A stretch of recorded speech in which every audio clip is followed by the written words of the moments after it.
Bienvenue sur ma chaîne. Je suis le docteur Décode. Notre sujet du jour: travail salarié ou esclave d'un système. Plus de 85% de la population active en France est salariée. Définition: le salariat, relation de subordination dans laquelle l'employé vend sa force de travail à l'employeur. L'esclavage. Définition: c'est la condition d'un individu privé de sa liberté qui devient la propriété exploitable et négociable comme un bien matériel d'une autre personne. Mais, en réalité, y a-t-il une différence entre ces deux notions? Dans la définition de salariat, si je remplace le verbe vend par est dépossédé, et plus loin, à l'employeur par au profit de l'employeur, cela donne la phrase suivante.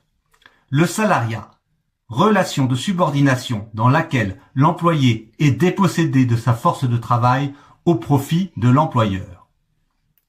Ne peut-on pas considérer que si la vente de votre force de travail est plus favorable au final à votre employeur qu'à vous-même, la formulation est dépossédé au lieu de vend devrait s'appliquer à cette définition. Et dans ce cas, à l'employeur signifie en réalité au profit de l'employeur.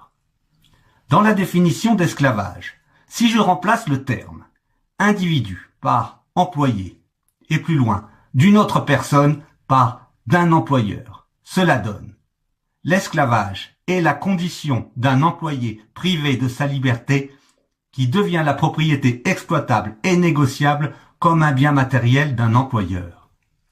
Vous pouvez constater que le fait d'avoir remplacé dans cette définition le mot individu par employé et une autre personne par employeur ne change en rien le sens de la phrase, mais nous permet de comprendre autre chose. Sur l'esclavage, il est dit: c'est la condition d'un individu privé de sa liberté. Cela signifie que cet individu n'a pas le libre choix de pouvoir faire autrement. En l'occurrence ici, il n'a plus le libre choix de ne pas travailler dans les conditions qu'on lui impose. Il en est de même aujourd'hui pour un travailleur salarié. Il est dit après: qui devient la propriété exploitable et négociable comme un bien matériel d'une autre personne. Tout comme l'esclave, le salarié n'est-il pas la propriété exploitable d'un employeur, et aussi un bien négociable appartenant à l'employeur.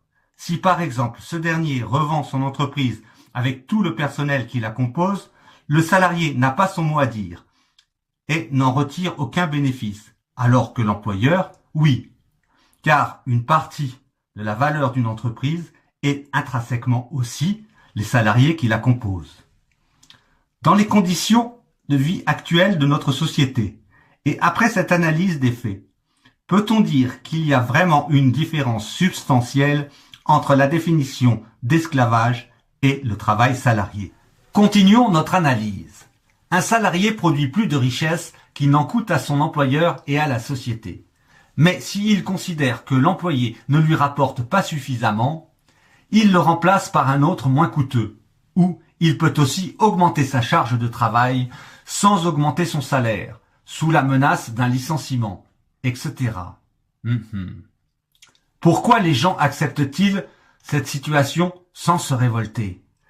Il y a 3 facteurs principaux qui poussent à cette résignation. 1. La mise en concurrence des individus pour avoir un travail et le conserver. On vous dira: si vous n'acceptez pas les conditions de ce travail, on trouvera quelqu'un d'autre. 2.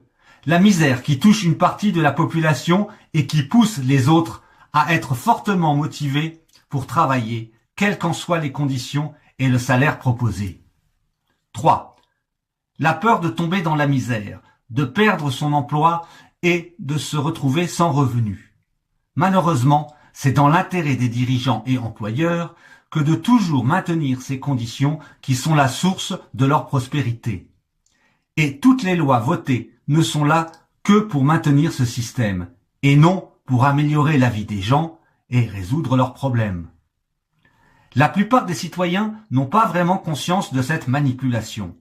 Et le comble dans ce système, c'est qu'il permet d'amener les gens à être eux-mêmes volontaires à occuper ces emplois jusqu'à manifester en masse pour réclamer du travail au lieu de se révolter contre l'existence même du salariat qui les maintient dans la pauvreté et les asservit au travail toute leur vie durant.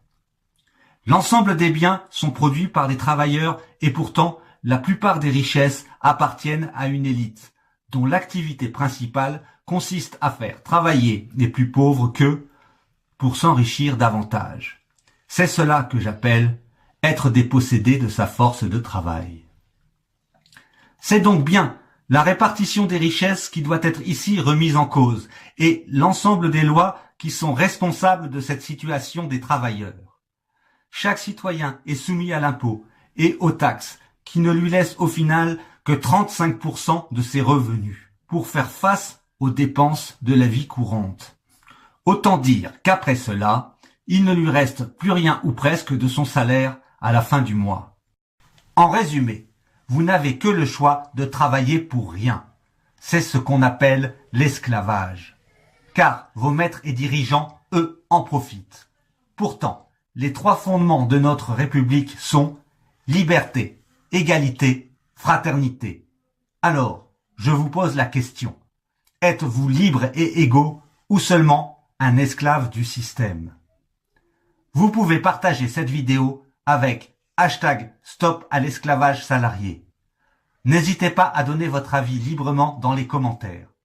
Et surtout, n'oubliez pas de ne pas vous abonner. À bientôt sur cette chaîne et portez-vous bien.